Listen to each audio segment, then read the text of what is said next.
नमस्कार दोस्तों, welcome to PK classes. दोस्तों, आज मैं आपके लिए सप्लाई चेन मैनेजमेंट के बारे में एक्सप्लेन करूंगा।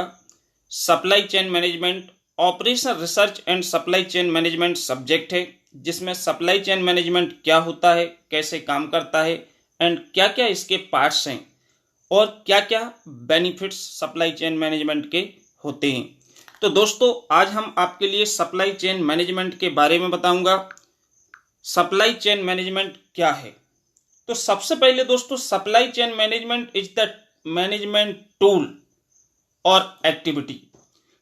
सप्लाई चेन मैनेजमेंट है जो, यह एक मैनेजमेंट का टूल है या टेक्निक भी बोल सकते हैं या एक्टिविटी बोल सकते हैं of the flow of goods and service. किसके फ्लो के लिए? गुड्स एंड सर्विस,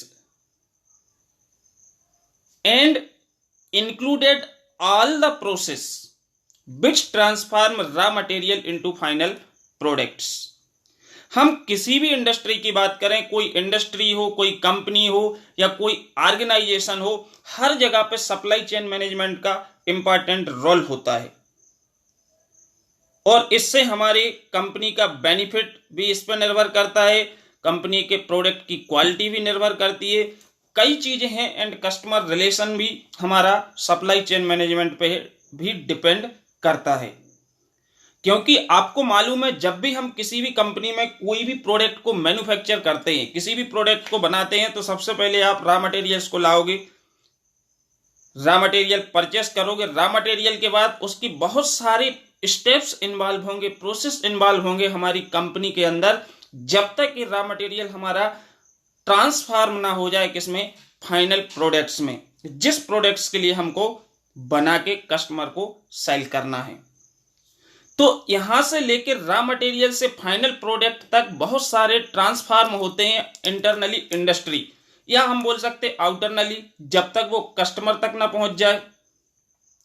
तो इसमें हम जो मैनेजमेंट एक्टिविटी का यूज करते हैं, that included all planning, controlling, service, transportation, all activity, everything included in supply chain management।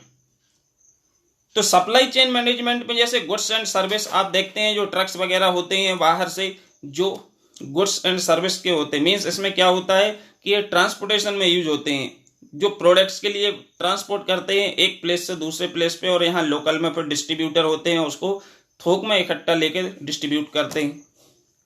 तो ये हमारा किसके अंदर आता है? Supply chain management. Supply chain management is the management activity of the flow of goods and service from raw material into final products to consumer. किसके लिए? Consumer, जो उसको कंज्यूम करेगा। ठीक, तो the supply chain management play important role. Supply chain management है जो important role play करता है, इंपॉर्टेंट किसमें? बिजनेस के अंदर, for plan, controlling, executing products flow from material to product to distribution in the most economical possible way. Means supply chain management का जो अहम रोल होता है किसी भी बिजनेस में, किसी भी इंडस्ट्री के अंदर, किसी भी ऑर्गेनाइजेशन के अंदर, फॉर प्लानिंग, हम अपने प्रोडक्ट के लिए प्लानिंग करना, उसको कैसे मैनेज करना है, कंट्रोल करना, एंड उसको एग्जीक्यूट करना, आम लोगों के बीच में कैसे उसको हम एग्जीक्यूट करेंगे अपनी प्रोसेस के लिए, प्रोडक्ट के फ्लो के लिए, product flow from material to production. कहां से? मटेरियल से प्रोडक्शन एंड प्रोडक्शन से distribution in the most economical way, कि बहुत आराम से स्मूथली हम कोई भी प्रोडक्ट को मैन्युफैक्चर कर रहे हैं तो ये हमारा कस्टमर तक आसानी से डिलीवर्ड हो, स्मूथली पहुंच जाए।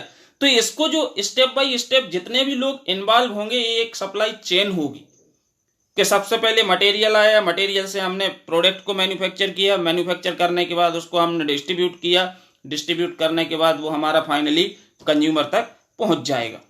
तो ये हमारा किसके अंदर आता है? Supply chain management.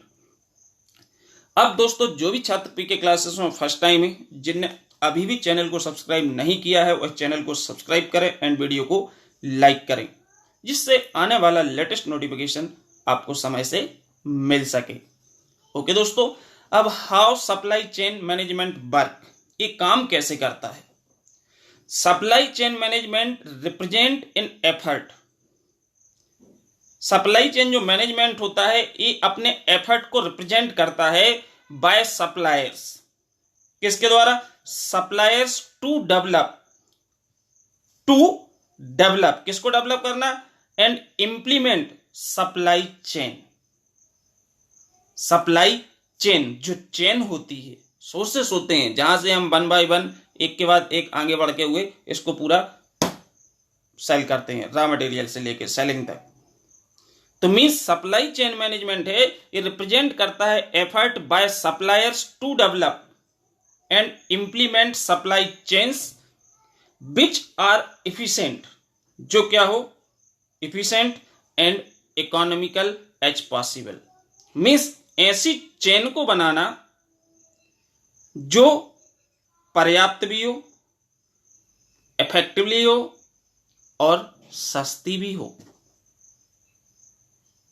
तो supply chain cover everything. Means जो सप्लाई चेन मैनेजमेंट होता है या सप्लाई चेन होती है, ये हमारी सबको कवर करती है, सबको इंक्लूड करती है। कहां से कहां तक? From production to product development, या हम यूं कहें रॉ मटेरियल से लेके सेलिंग तक। कोई भी प्रोडक्ट हम बना रहे हैं तो हम सबसे पहले जो कच्चा माल लेके आएंगे उससे हम मैन्युफैक्चर करेंगे, तो वहां से लेके जब तक हमारा प्रोडक्ट बन के कस्टमर तक नहीं पहुंच जाएगा वहां तक everything covered by supply chain management. Supply chain management के अंदर ही सब इंक्लूड रहेगा, सब कवर्ड रहेगा, क्योंकि उसको ही इसको सिस्टमेटिक वे में, इकोनॉमिकल पॉसिबल वे में इसको एग्जीक्यूट करना है। तो by managing the supply chain companies can cut excess cost. यदि हम बहुत अच्छे से सप्लाई चेन को मैनेज कर लेते हैं, मैनेज कर पाते हैं, तो हम एक्सेस जो कॉस्ट होती है उसको हम क्या कर सकते? कम कर सकते हैं। हम मतलब सपोज हम company, we are a company, तो हम जो एक्सेस कॉस्ट होती है and delivery product to consumer faster, cut excess cost and deliver product to the consumer faster, और शीघ्र ही हम अपने प्रोडक्ट के लिए अपने कंज्यूमर या कस्टमर तक क्या कर सकते हैं? उसको भेज सकते हैं, डिलीवर कर सकते हैं, और कास्ट को भी कम किया जा सकता है। कब? जब हम सप्लाई चेन को बहुत अच्छे तरीके से मैनेज कर लेते हैं, तब ये संभव हो जाता है। क्लियर? इसी तरह हम क्या करते हैं? वर्क करते हैं सप्लाई चेन मैनेजमेंट में। अब parts of supply chain management, कोई भी सप्लाई चेन मैनेजमेंट है तो उसके जो कंपोनेंट्स हैं या पार्ट्स हैं, जिसमें सबसे पहले प्लान। सबसे पहले हम कोई भी काम करेंगे तो हमको प्लानिंग करना होगी। प्लान करने के बाद, क्योंकि प्लानिंग के थ्रू ही काम करना पड़ेगा, तभी हम इसमें सक्सेस होंगे। तो आपने कुछ भी प्लान किया कि साहब आपको ये प्रोडक्ट है, ये मटेरियल से ये प्रोडक्ट बनाना है, प्रोडक्ट करके इतने समय में आपको इसको रेडी करके देना है। इसके बाद आपको सोर्स की आवश्यकता होगी। प्लानिंग तो आपने कर ली है, प्लानिंग के बाद नेक्स्ट जो स्टेप इन्वॉल्व होगा वो होगा सोर्स। सोर्सेस भी लगेंगे भाई, हमको मार्केट में कहीं भी सेल करना है, कहीं भी डिलीवर करना है, तो अपने को सोर्सेस के भाई कोई जान पहचान में या सोर्सेस इसके क्या हैं, कैसे हम इसको मार्केट में डिस्ट्रीब्यूट करेंगे, ये सारी चीजें हमारी इसके अंदर आएंगी। इसके बाद मैन्युफैक्चरर, किसने मैन्युफैक्चर किया है, ये प्रोडक्ट कौन सी कंपनी बना रही है। क्योंकि आजकल हम देखते हैं ना कि कुछ भी परचेस करने जाते हैं तो हम देखते हैं यार कौन से ब्रांड का है। हम शर्ट परचेस करें, जूते परचेस करें तो हम ब्रांड देखते हैं, भाई रीबॉक के चाहिए, एक्शन के चाहिए, या फलाने के चाहिए, ढकाने के चाहिए। तो सिमिलरली मैन्युफैक्चरर, ये भी एक सप्लाई चेन मैनेजमेंट का पार्ट है। मैन्युफैक्चरिंग, कोई भी प्रोडक्ट होने के बाद उसकी क्या होती है, जैसे तैयार हो जाता है तो उसकी डिलीवरी आती है, डिलीवर। अब डिलीवर के अंदर ये है कि ऐसा नहीं होना चाहिए सप्लाई चेन मैनेजमेंट में कि कस्टमर ने ऑर्डर दिया कि साहब मुझे आज चाहिए और आप उसको डिलीवर कर रहे हैं 4 दिन बाद, 6 दिन बाद, तो कस्टमर से तो रिलेशन खराब होंगी और वो आपके प्रोडक्ट को लेगा नहीं, उसको वापस कर देगा। तो इसमें सप्लाई चेन मैनेजमेंट जो होता है, इसकी एक्टिविटी मतलब इसमें हमको इस पूरे प्लान करना पड़ता है कि यहां से लेके यहां तक हमारा प्रोडक्ट विद इन आवर्स, इतने समय में प्लानिंग के तहत डिस्ट्रीब्यूशन होना चाहिए। तो डिलीवर, ये भी इंपॉर्टेंट है। आपने कोई प्रोडक्ट बना लिया है, बनाने के बाद आपको कस्टमर ने बोला कि साहब मुझे 10 दिन के अंदर या 10 दिन बाद मुझे इसकी आवश्यकता है, उसने सामने वाले ने ऑर्डर किया, ये ऑर्डर आपके कंपनी में प्लेस्ड हुआ। अब इस ऑर्डर को आपको सप्लाई चेन के थ्रू कस्टमर तक भेजना है। जैसे कि हम देखते हैं, हम अमेजन से कोई ऑनलाइन चीज परचेस करते हैं या किसी भी ऑनलाइन ऐप के थ्रू हम कुछ भी शॉपिंग करते हैं, कुछ भी परचेस करते हैं, तो जो वो टाइम देता है उस टाइम में वो प्रोडक्ट डिलीवर भी करता है, वो प्रोडक्ट आप तक पहुंचता भी है। हम सभी जानते हैं, यदि उसने 4 डे का बोला है तो 4 दिन के अंदर आपके पास वो आ जाएगा, चाहे आप छोटे से लेके कोई भी बड़ा प्रोडक्ट ऑनलाइन परचेस करते हो। इसके बाद रिटर्न। कई बार क्या होता है कि जो प्रोडक्ट हम ऑर्डर करते हैं, मंगवाते हैं, ये प्रोडक्ट हमारा एरर होती है या डिफेक्टिव होता है, तो हमको रिटर्न भी करना पड़ता है, क्योंकि आपने उसको ओपन करके देखा, आपने मांगा मोबाइल था, निकला पत्थर, तो आप तो वापस करोगे, केस करोगे।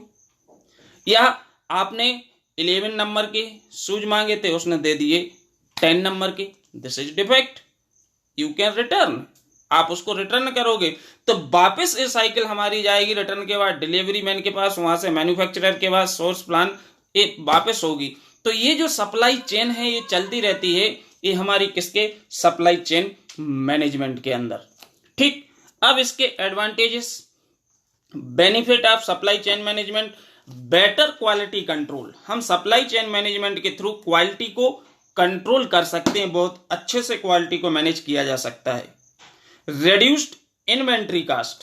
इन्वेंट्री का मतलब होता है हमारे जो आइटम हैं, जो प्रोडक्ट्स हैं, जो हम बना रहे हैं, इसकी कास्ट को भी कम किया जा सकता है। जैसे एक 5 रुपए का बिस्कुट का पैकेट है और इसकी जो बिस्कुट है या इन्वेंट्री, अब इसकी यदि हम कास्ट के लिए 5 की जगह पे इसको रिड्यूस कर लें 4.90, 4 रुपए 90 पैसे, तो this is reduced inventory cost. Better risk assessment and management. Supply chain management के थ्रू असेसमेंट एंड मैनेजमेंट बहुत अच्छा होता है, इसमें डिले भी कम होता है। रिड्यूस्ड डिले, डिले का मतलब है कोई भी हम काम कर रहे हैं तो उसको समय पे ही काम करेंगे, डिले नहीं होने देंगे। स्ट्रांगर कैश फ्लो, इसमें हमारा कैश फ्लो भी स्ट्रांगर होता है, मजबूत रहता है। कहने का मतलब है कोई भी ऑनलाइन प्रोडक्ट आपने परचेस किया तो होम ऑन डिलीवरी होगी, होल्ड तो नहीं पैसा होगा, या तो बिफोर पेमेंट हो जाएगा डिलीवरी के पहले या डिलीवरी के समय आप उसको पेमेंट करोगे। तो इसमें जो कैश फ्लो होता है सप्लाई चेन मैनेजमेंट में, ये स्ट्रांगली मैनेज होता है। कॉस्ट इफेक्टिवनेस, इसमें कास्ट भी इफेक्टिव होती है। तो all these things involve in the supply chain management from raw material to transforming final product to consumer. Okay, thank you.